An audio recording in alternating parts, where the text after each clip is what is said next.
Hello everyone. आज मैं आप लोगों के साथ डिस्कस करूंगा कार्बोहाइड्रेट के बारे में।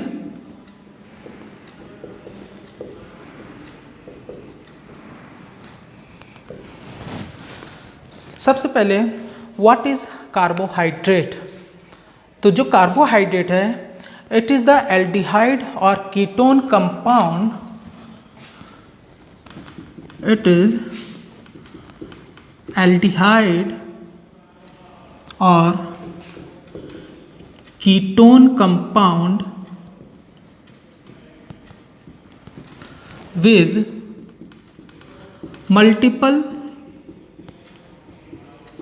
hydroxyl group।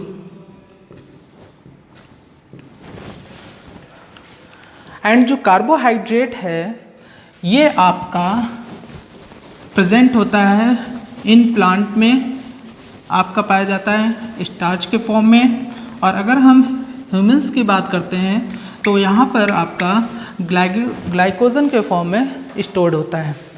And carbohydrate as a structure framework काम करता है इन आरएनए या डीएनए में। जो आपका जनरल फॉर्मूला है कार्बोहाइड्रेट का that is CH2O whole N। ये आपका जनरल फॉर्मूला है कार्बोहाइड्रेट का। जो कार्बोहाइड्रेट है ये एक तरह से आपका पॉलीहाइड्रोक्सी अल्कोहल है। तो जो आपका CH2ON है तो एज एग्जांपल अगर हम ग्लूकोज का लेते हैं तो वहाँ उसका फॉर्मूला होता है C6H12O6। तो यहाँ पर आपका N is the number of carbons. तो जैसे कि यहाँ पर अगर C6 कार्बन है तो आपका हाइड्रोजन जो H2 है तो 6 × 2 दैट इज़ 12। एंड ऑक्सीजन जो है आपका इस पैटर्न में आपका 6 हो जाएगा। तो इस तरह आपका जो कार्बोहाइड्रेट है उसका जनरल फार्मूला आपका ये, इसके थ्रू आप किसी भी कार्बोहाइड्रेट का फार्मूला लिख सकते हैं। एंड जो कार्बोहाइड्रेट है इसका आपका जो पैरेंटल कंपाउंड है जिसको हम कंसीडर करते हैं दैट इज ग्लिसरॉल। जो ग्लिसरॉल है आपका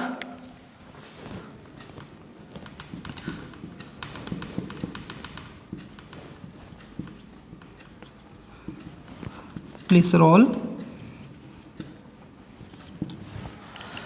तो जब ग्लिसरॉल का ऑक्सीडेशन होता है तो आपका बनेगा एल्डिहाइड और कीटोन का फॉर्मेशन होगा।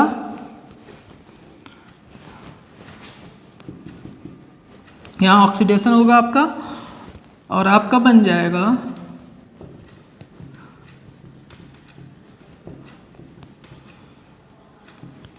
That is glyceraldehyde and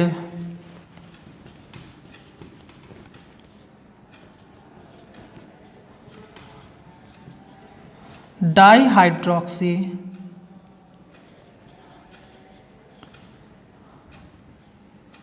acetone. तो इस तरह से आपका जो ग्लिसरॉल है, ग्लिसरॉल का ऑक्सीडेशन होता है और आपका ग्लिसरल्डिहाइड बनेगा दैट इज एल्डिहाइड और आपका डाइहाइड्रोक्सी एसीटोन बनेगा दैट इज कीटोन। तो एक तरह से आपका ग्लिसरल्डिहाइड और जो डाइहाइड्रोक्सी एसीटोन है it is the oxidised product of glycerol. Okay, तो यहाँ तक कि अगर आप फैटी एसिड बायोसिंथेसिस में आप पढ़ते हो तो वहाँ पर भी जो ग्लिसरॉल है ये आपका लिंक करता है हाइड्रोकार्बन चेन के साथ, वहाँ पर भी आपका ग्लिसरॉल इन्वॉल्व होता है और इस तरह से वहाँ पर भी फैटी एसिड का फॉर्मेशन होता है। अब आगे हम बात करते हैं क्लासिफिकेशन की कार्बोहाइड्रेट की। तो जो कार्बोहाइड्रेट है आपका ये डिवाइड होता है 4 टाइप्स में। जो फर्स्ट है आपका that is monosaccharide and second disaccharide,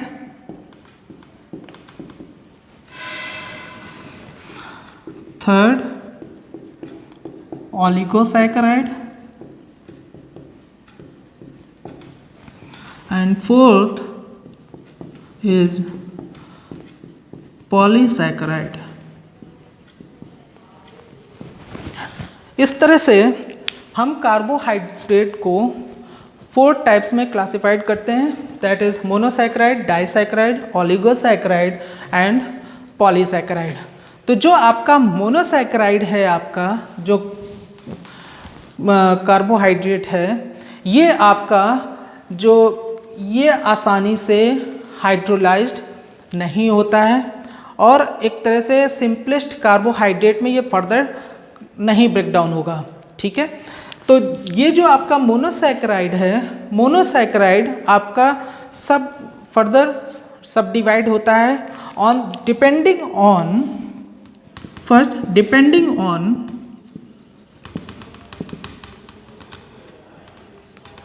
number of carbon, as example that is triose, trioses, tetroses, pentoses and hexoses। तो इस तरह से नंबर ऑफ कार्बन के बेस पर आपका डिवाइड होता है मोनोसैकेराइड, जिसमें आप कंसीडर करोगे trioses, tetroses, pentoses and hexoses. And second depending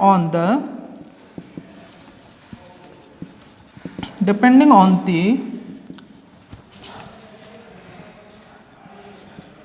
aldehyde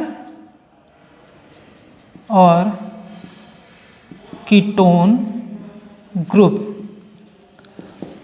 plus आपका डिपेंड करता है एल्डिहाइड और कीटोन ग्रुप के प्रेजेंस में। तो अगर हम इसका एग्जांपल देखें कि जैसे कि अगर हम देखते हैं आपका जो फॉर्मूले की बात करते हैं नंबर ऑफ कार्बन के अकॉर्डिंग, अगर 3 कार्बन है तो 3 कार्बन आपका हो जाएगा ट्रायोज। तो ट्रायोज मतलब 3 कार्बन, तो आपका हो जाएगा C3H6O3, दैट इज। तो यहां पर अगर हम देखें एल्डिहाइड की बात अगर करते हैं और यहां पर कीटोन, तो एल्डिहाइड में जो आपका 3 कार्बन कंपाउंड होगा दैट इज ग्लिसरॉल्डिहाइड,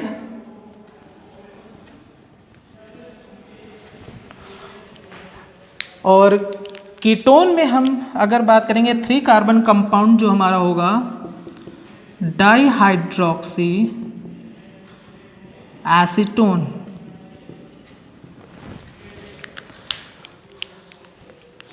इसी तरह अगर हम टेट्रोजेस की बात करें, टेट्रोज की बात करते हैं, तो टेट्रोज में आपका हो जाएगा 4 कार्बन, तो यहां पर आपका हाइड्रोजन हो जाएगा 8, ऑक्सीजन आपका 4। तो ये जो आपका बना एल्डिहाइड होगा आपका एरिथ्रोज। एंड कीटोन की अगर हम बात करते हैं तो यहां पर आपका ये होगा एरिथ्रोलोज, ओके। इसी तरह अगर हम पेंटोज में आपका हो जाएगा 5 कार्बन C5H10O5। तो यहाँ पर पेंटोजेस में एल्डिहाइड जो हमारा बनेगा 5 carbon compound that is ribose, and in ketone that is ribulose.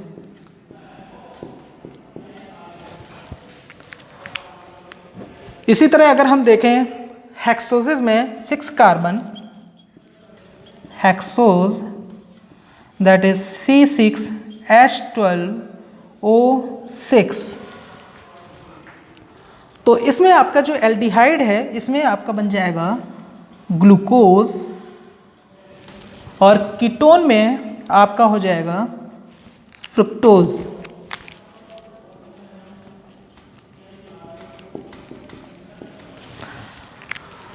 तो इस तरह से आपका एल्डिहाइड्स और कीटोन्स हैं और डिपेंड करता है आपके नंबर ऑफ कार्बन पे। जैसे कि ट्राइओजेज है 3 कार्बन है तो आपका ग्लिसरॉल्डिहाइड, और कीटोन में आपका बनेगा डाइहाइड्रोक्सी एसीटोन।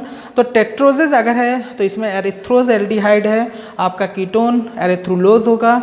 और पेंटोजेज में आपका राइबोज एल्डिहाइड है, राइबोलोज आपका कीटोन है। और अगर हम हेक्सोज की बात करते हैं, 6 कार्बन कंपाउंड की बात करते हैं, तो यहाँ पर आपका एल्डिहाइड जो है दैट इज ग्लूकोज और कीटोन आपका फ्रक्टोज हो जाएगा। तो इसी रेफरेंस में हम आगे बढ़ते हैं मोनोसैकेराइड में, कि जैसे कि अगर हम बात करते हैं इसकी स्टीरियोकेमिस्ट्री की, तो जो इसके आइसोमर्स हैं, आइसोमर्स जो है वो डिपेंड करता है number of chiral carbons. Now the isomers is depend on the number of chiral carbons or asymmetric carbon।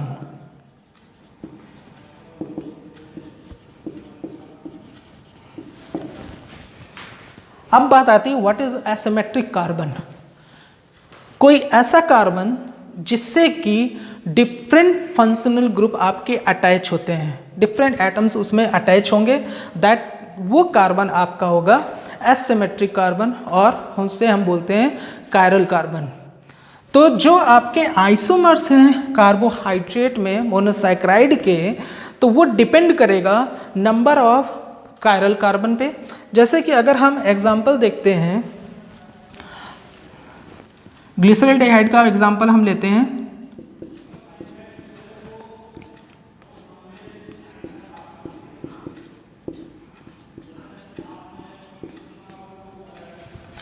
अब देखिए यहाँ पर जो आपका है, ये जो कार्बन है आपका 1 कार्बन 1 and 2 कार्बन है, यहाँ पर एक एल्डिहाइड ग्रुप है CHO, और यहाँ पर एक कार्बन है जिसमें आपका OH है, एक तरफ आपका हाइड्रोजन है और CH2OH ग्रुप है। तो इस तरह से आपका जो यहाँ पर कायरल कार्बन हुआ, ये आपका ये सेकंड आपके कार्बन हुए, ठीक है। तो 1 2 3, तो आपका यहाँ पर सेकंड कार्बन कायरल कार्बन है। तो यहाँ पर जो आपके आइसोमर्स होंगे, यहाँ पर एक चीज़ और ध्यान में रखने वाली बात है कि जैसे कि यहाँ पर जो रूल है, यहाँ पर लगता है आपका van't Hoff rule of n, that is two the power n। n is the number of asymmetric carbon atom. Okay, तो यहाँ पर आपका जैसे कि आपको पता है कि यहाँ पर आपका एक कार्बन है जो कि कायरल कार्बन है, तो क्या हो जाएगा टू द पावर 1, तो आपका क्या आया 2, कि इसके 2 आइसोमर्स होंगे। तो ये जो आप देख रहे हो यहाँ पर ग्लिसरॉल्डिहाइड का स्ट्रक्चर, दैट इज डीग्लिसरॉल्डिहाइड। तो इसका जस्ट दूसरा स्ट्रक्चर आपका बन जाएगा जिसमें L होगा, आपका हाइड्रोक्सिल जो ग्रुप है इधर लेफ्ट साइड में आ जाएगा, ठीक है, हाइड्रोजन इधर चला जाएगा, तो वो आपका L फॉर्म हो जाएगा, ठीक है। तो इस तरह से जो आपका ग्लिसरॉल्डिहाइड है उसमें आपके 2 आइसोमर्स बनेंगे। इसी तरह अगर हम एग्जाम्पल लेते हैं आपका ग्लूकोज का,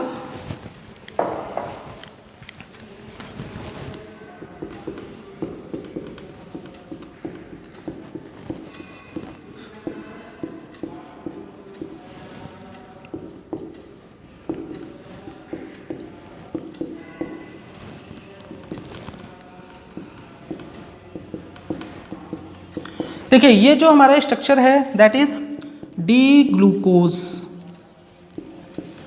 ओके, तो जो डी ग्लूकोज है, अब हमें यहाँ पर देखना है कि इसमें कितने एसिमेट्रिक कार्बन हैं। तो जैसे कि 1 2 3 4 5 एंड 6, टोटल ये 6 कार्बन कंपाउंड है आपका, दैट इज ग्लूकोज। तो यहाँ पर जो आपका ग्लूकोज है इसमें आप देख सकते हो कि ये जो कार्बन है सेकेंड, इसमें आपके डिफरेंट ग्रुप अटैच हैं कार्बन से, आपके थर्ड में भी डिफरेंट है, फोर्थ में भी एंड फिफ्थ में भी। तो इस तरह से यहाँ पर आपके total number of asymmetric carbon atom is 4। तो हम क्या करेंगे, two the power n two the power 4, क्योंकि n is equal to 4 number of asymmetric carbon. तो यहां पर आपका हो जाएगा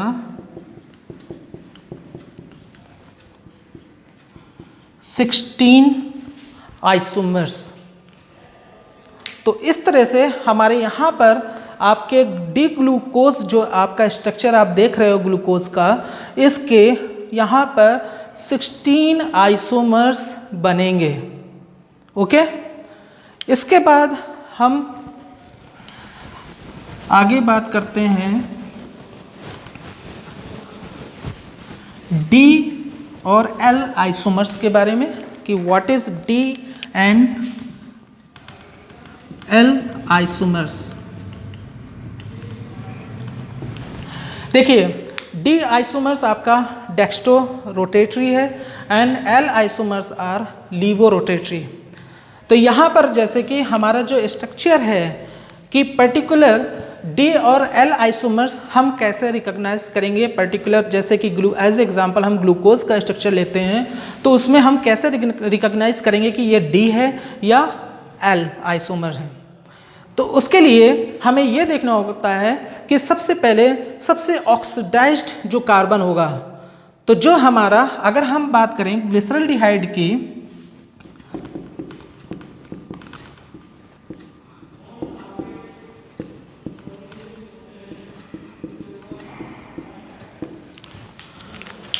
ये हमारा ग्लिसरॉल्डिहाइड का स्ट्रक्चर है। तो अगर हम बात करते हैं सबसे ज़्यादा हाईली ऑक्सीडाइज्ड जो कार्बन है वो हमारा एल्डिहाइड कार्बन है। ओके, इससे जो फार्देस्ट होगा, तो इससे फार्देस्ट हमारा यही है। हम ग्लूकोज के स्ट्रक्चर में देखते हैं तो हमारा वहाँ पर जो सबसे फार्देस्ट कार्बन होगा from most oxidised carbon is 5th carbon. ठीक है, तो यहाँ पर हमारा ये, वहाँ पर आपका 5th कार्बन है। तो इस कार्बन के हम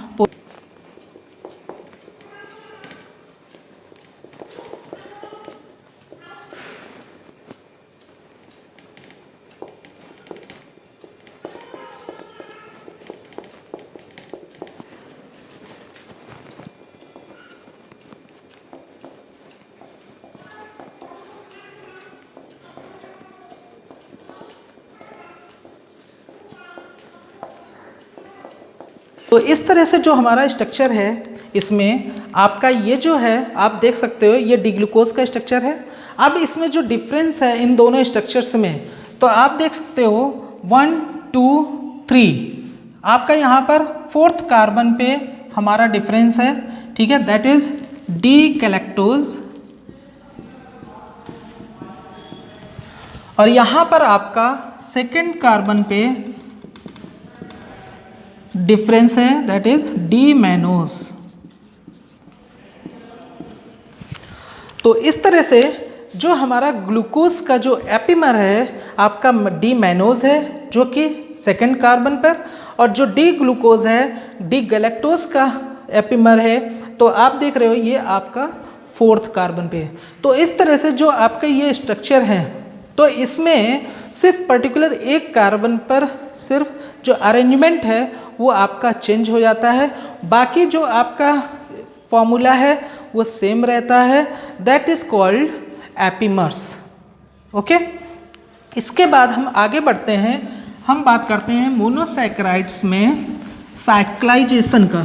कि जो आपका ओपन चेन है, अब जो 5 और 6 कार्बन कार्बोहाइड्रेट्स हैं वो एक्वस सॉल्यूशन में आपका इंटरनल हेमी एसिटल और हेमी कीटल का फॉर्मेशन करता है, जिसके थ्रू हेमी एसिटल और हेमी कीटल के फॉर्मेशन के थ्रू वो आपका जो कार्बोहाइड्रेट है 5 और 6 कार्बन कार्बोहाइड्रेट वो रिंग फॉर्म में कन्वर्ट होता है। तो यहाँ पर आप साइक्लाइजेशन में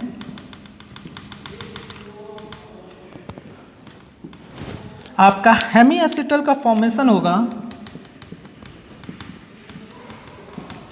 तो व्हाट इज हेमी एसिटल?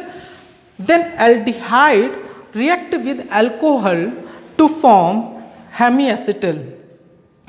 और हम डाइसैक्राइड में भी पढ़ेंगे कि हेमी एसिटल के बाद फिर आपका हेमी एसिटल जब आपका अल्कोहल के साथ रिएक्ट करता है तो आपका एसिटल का फॉर्मेशन करता है, और इसी तरह आपका हेमी कीटल का भी फॉर्मेशन होता है। हेमी कीटल आपका वहाँ पर भी हेमी कीटल में कीटोन प्लस अल्कोहल हेमी कीटल, और हेमी कीटल देन अल्कोहल के साथ रिएक्ट करेगा तो आपका कीटल का फॉर्मेशन हो जाएगा। ओके,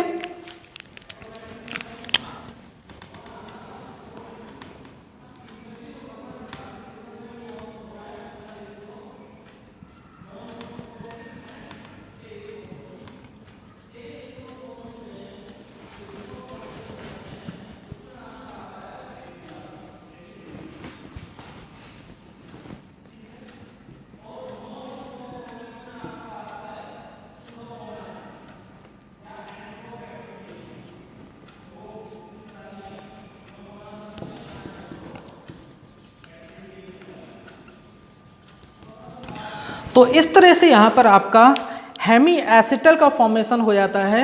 जैसे कि आप यहाँ पर देख रहे हो, ये आपका एल्डिहाइड है एंड ये आपका अल्कोहल है। तो जब ये रिएक्ट करेगा एक दूसरे के साथ तो आपका फॉर्म होगा हेमी एसिटल। ठीक है, इसी तरह आपका हेमी कीटल का फॉर्मेशन होगा। तो हेमी कीटल के फॉर्मेशन में आपका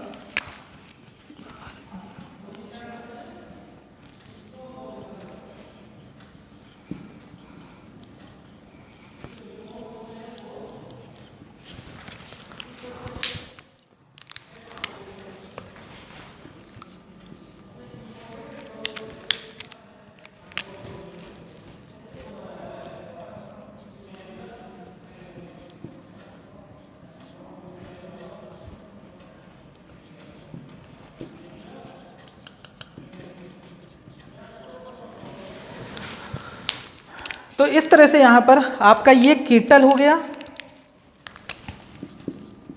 कीटोन, देन अल्कोहल, और आपका बनाएगा हेमी कीटल। तो इस तरह से आपका एल्डिहाइड अल्कोहल के साथ रिएक्शन करेगा तो हेमी एसिटल का फॉर्मेशन हो जाएगा, और जो आपका कीटोन है जब अल्कोहल के साथ रिएक्शन करेगा तो आपका हेमी कीटल का फॉर्मेशन हो जाता है। तो अब हम बात करते हैं इन रेफरेंस ऑफ ग्लूकोज कि ग्लूकोज में आपका साइक्लाइजेशन कैसे होगा।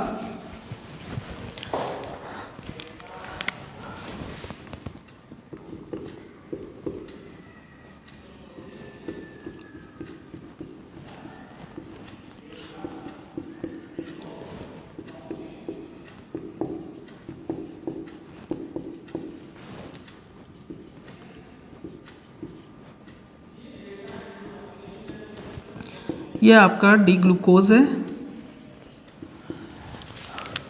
ओके, तो अब जो आपका यहाँ पर साइक्लाइजेशन होता है, ठीक है, साइक्लाइजेशन हमारा कुछ ऐसे होगा।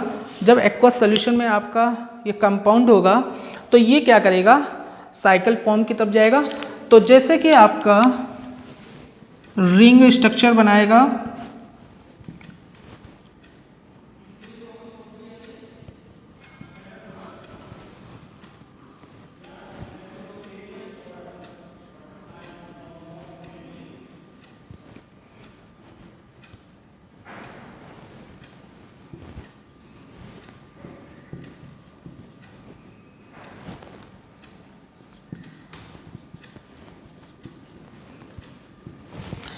तो देखिए कुछ इस तरह से अरेंजमेंट होता है आपका इस तरह से ये फोल्ड होगा।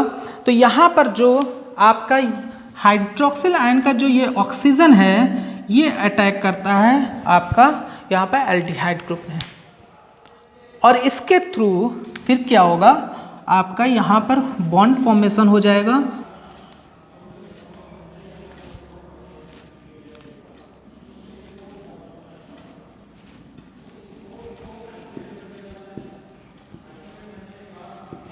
इस तरह से आपका ये स्ट्रक्चर फॉर्म होगा। तो यहाँ पर आपका जो अरेंजमेंट हो जाएगा OH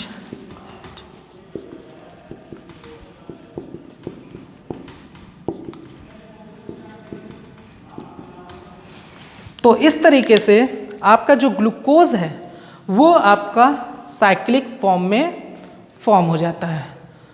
तो यहाँ पर देखिए जो, क्योंकि ये जो रिंग स्ट्रक्चर है दैट इज 6 मेंबर्ड रिंग, तो ये आपकी पायरॉन रिंग है, और ये यहाँ तक कि आपका जो 5 to 6 कार्बन कंपाउंड है ये फ्यूरान रिंग में भी कन्वर्ट होते हैं, जैसे कि फ्रक्टोज है आपका वो फ्यूरान रिंग को एक्सेप्ट करता है।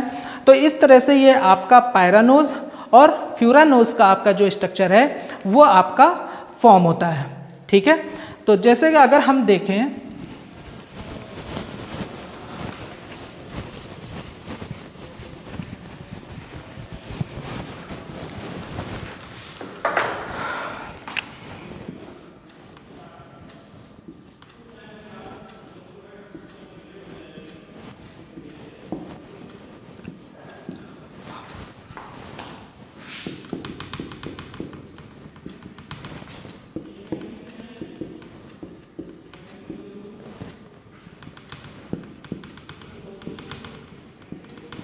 अगर आपका CH2OH और OH ये सिस फॉर्म में अगर हैं तो that is beta D glucopyranose, मतलब ये कि प्लेन से अबव अगर आपका हाइड्रोक्सिल ग्रुप है तो that is beta D glucopyranose.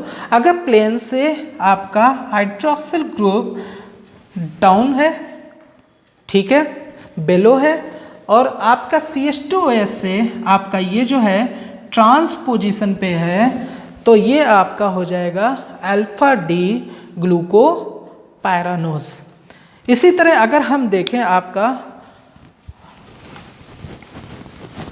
Furan ring की बात करते हैं, ये तो हमारी बात हो गई पायरान रिंग की। तो जो हमारा फ्यूरान रिंग है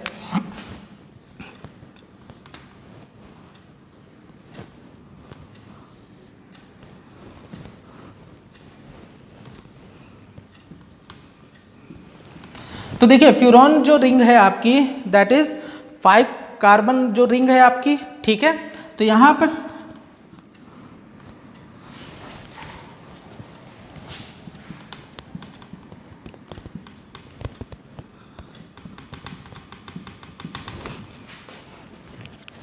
it is first, second, third, fourth, fifth and sixth carbon, ठीक है।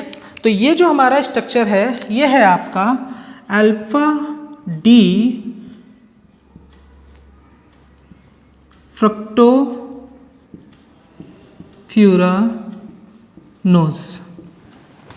ठीक है।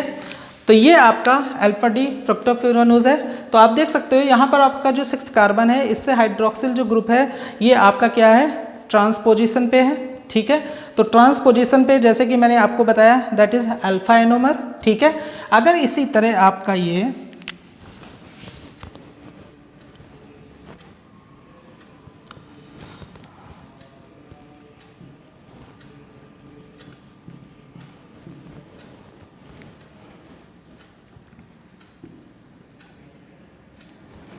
अगर इसकी पोजीशन कुछ ऐसी हो जाती है 6th कार्बन से, आपका हाइड्रोक्सिल ग्रुप है जो कि आपका इसके 6 पोजीशन पे आ गया, ठीक है, या अबव द प्लेन है, तो दैट इज बीटा डी फ्रक्टोफ्यूरानोज। तो इस तरह से आपका डिफरेंट एनोमर्स बनते हैं, ठीक है। डिपेंड करता है आपके हाइड्रोक्सिल ग्रुप की पोजीशन पे अल्फा और बीटा एनोमर्स का जो फॉर्मेशन है। ओके, तो इस तरह से जो हमारा साइक्लाइजेशन है, तो जो हमारा साइक्लाइजेशन है, साइक्लाइजेशन में हमारा जैसे कि हमने यहाँ पर पढ़ा कि आपका pyran ring and furan ring का फॉर्मेशन होता है। अब हम आगे बढ़ते हैं, जो आपका सेकंड टाइप था that is disaccharide.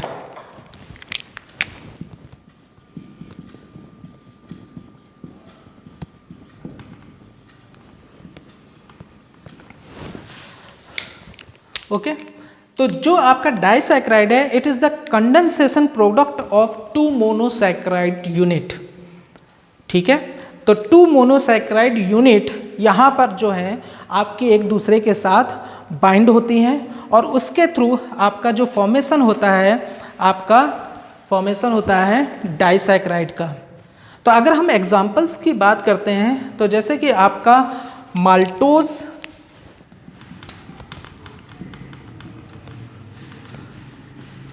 Sucrose, lactose, trehalose, cellulose,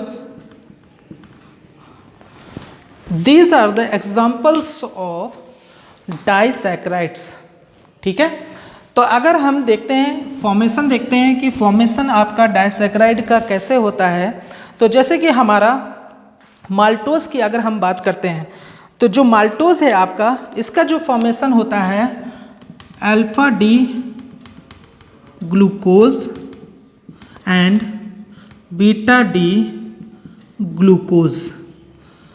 ठीक है, तो alpha D glucose and beta D glucose involve होते हैं for the formation of maltose. ठीक है, तो माल्टोज के फॉर्मेशन में आपका अल्फा डी और बीटा डी का कंडेंसेशन होता है और कंडेंसेशन के थ्रू आपका क्या बनेगा, माल्टोज बनेगा। ठीक है, तो हम इसको देखते हैं फॉर्मेशन की कैसे होगा।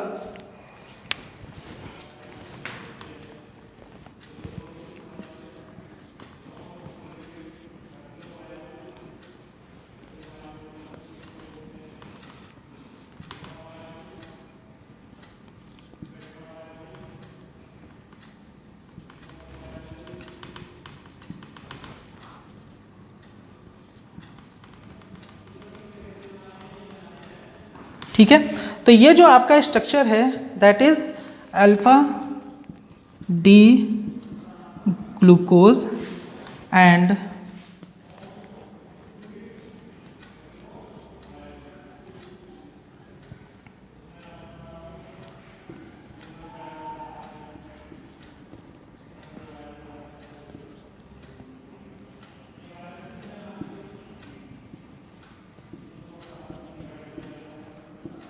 ये आपका हो गया बीटा डी ग्लूकोज। ठीक है, तो अब ये जो तो आपके अल्फा डी और बीटा डी ग्लूकोज हैं, इसका कंडेंसेशन होगा और कंडेंसेशन में आपका क्या होगा, H2O आपका मॉलिक्यूल बाहर निकलेगा। ठीक है, ये कंडेंसेशन हो रहा है और आपका H2O जो मॉलिक्यूल है ये आपका बाहर निकल जाएगा। ठीक है, तो इसके थ्रू आपका क्या बनेगा, माल्टोज।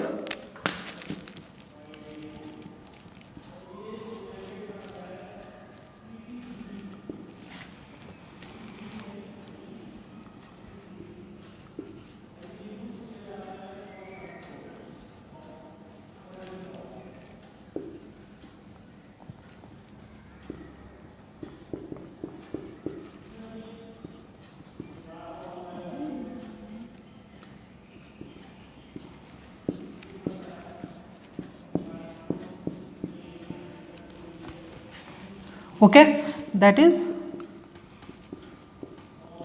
माल्टोज। तो इस तरह से आपका 1-2 यूनिट ऑफ मोनोसैकराइड्स कंडेंसेशन के थ्रू आपका क्या करेंगे, एसिटल का फॉर्मेशन करते हैं और आपका माल्टोज का फॉर्मेशन करते हैं। ठीक है, इसी तरह अगर हम बात करते हैं आपका सेकंड जो एग्जांपल था सुक्रोज की, तो जो सुक्रोज है, सुक्रोज में आपका क्या होगा कि alpha D glucose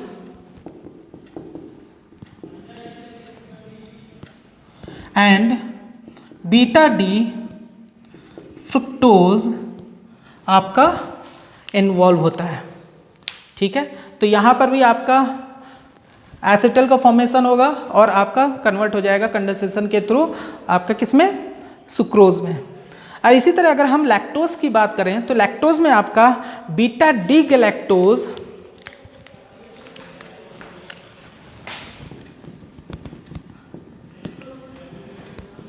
beta D galactose and beta D glucose monosaccharides जो हैं ये एक दूसरे के साथ बाइंड होते हैं। ठीक है, तो इस तरह से आपका डाइसैकेराइड्स का फॉर्मेशन होता है। ठीक है, इसके बाद हम आगे बढ़ते हैं, जो थर्ड टाइप था दैट इज ओलिगोसैकेराइड।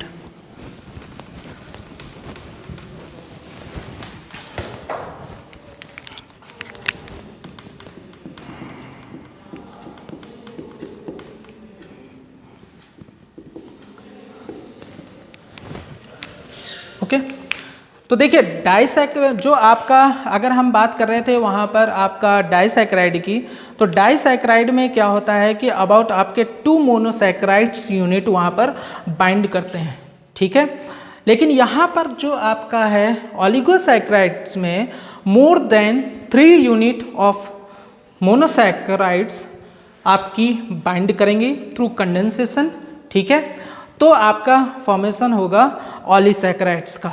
ठीक है, तो जो आपके मोस्टली जो ओलिसैकेराइड्स हैं ये आपका इजीली डाइजेस्ट नहीं होता है आपका ह्यूमन बॉडी में। ठीक है, पॉलीसैकेराइड्स।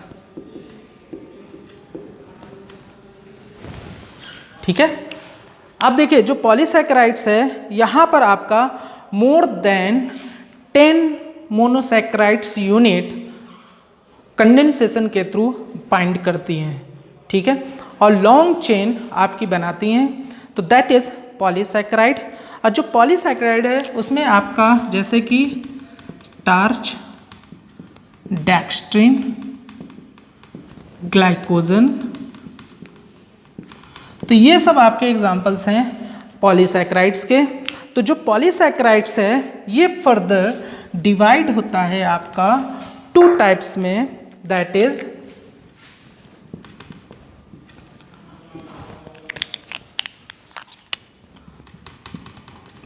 Homopolysaccharide and हेट्रोपॉलीसैकेराइड।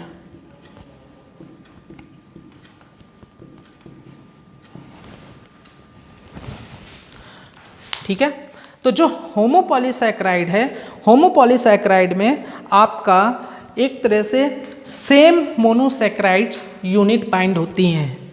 ठीक है, एक दूसरे से जो यूनिट बाइंड होंगी वो आपकी सेम होंगी। तो अगर हम होमोपॉलीसैकेराइड के एग्जांपल्स की बात करें तो that is starch and glycogen. अब हम बात करते हैं हेट्रोपॉलीसैकेराइड्स की। तो हेट्रोपॉलीसैकेराइड में जो आपका एग्जांपल है दैट इज म्यूकोपॉलीसैकेराइड। ठीक है, देन फर्दर जो मोनोसैकेराइड है और पॉलीसैकेराइड है ये फर्दर फिर डिवाइड होते हैं। जैसे कि होमोपॉलीसैकेराइड है ये डिवाइड होता है ब्रांच्ड एंड अनब्रांच्ड में आपका, और हेट्रोपॉलीसैकेराइड भी ब्रांच और अनब्रांच में डिवाइड हो जाता है। जिसमें कि आपका जैसे कि आपका होमोपॉलीसैकेराइड की बात करें तो इसमें जो एक यूनिट है वो दूसरी यूनिट से जो बाइंड करेगा वो आपका अल्फा 1,4 लिंकेजेस मोस्टली। जैसे कि अगर हम स्टार्च की बात करते हैं तो स्टार्च जो आपका है स्ट्रक्चर वो आपका अल्फा 1,4 लिंकेजेस का फॉर्मेशन होता है वहाँ पर, और प्लस अगर हम उसमें ब्रांचिंग देखें तो वहाँ पर आपका 1,6 लिंकेजेस की ब्रांचिंग होती है। ठीक है, तो इस तरह से आपका जो फॉर्मेशन होता है आपका स्टार्च का स्ट्रक्चर आपका बनता है। तो एक तरह से अगर हम सिंगल चेन की बात करें तो अगर आपका जो सिंगल चेन है डी ग्लूकोज की तो वो आपकी क्या बनाती है, अमाइलोज। ठीक है, और जो अमाइलोज स्ट्रक्चर है अगर उसमें अल्फा 1,6 के लिंकेजेस अगर हो जाता है तो वो आपका बनाएगा अमाइलो पैक्टिन। ओके, अब हम बात करते हैं, देखिए ये पॉलीसैकेराइड की बात हो गई, एक और टर्म आता है कार्बोहाइड्रेट के रेफरेंस में, reducing and non reducing sugars. आपका बेनेडिक्ट रिएजेंट से भी रिएक्शन करेगा, फैलिंग रिएजेंट से भी करेगा, एसिड रिएजेंट से भी करेगा। तो वो जो शुगर्स होंगे वो आपके रेड्यूसिंग शुगर होंगे, एज एग्जाम्पल माल्टोज और लैक्टोज। और जो हमारे नॉन रेड्यूसिंग शुगर हैं इसमें आपका फ्री एक तरह से हेमी एसिटल फॉर्म प्रेजेंट नहीं होता है, जैसे कि आपका सुक्रोज और ट्रेहेलोज। तो जो हम सुक्रोज और ट्राइहेलोज को नॉन रिड्यूसिंग शुगर में मेंशन करते हैं क्योंकि वो आपका बेनेडिक्ट टेस्ट और Fehling test and picric acid जो टेस्ट है आपके उसके साथ पॉजिटिव रिजल्ट नहीं देगा। ओके, तो आई थिंक आपको कार्बोहाइड्रेट में काफ़ी कुछ आपका कवर हो गया। Okay, thank you for watching.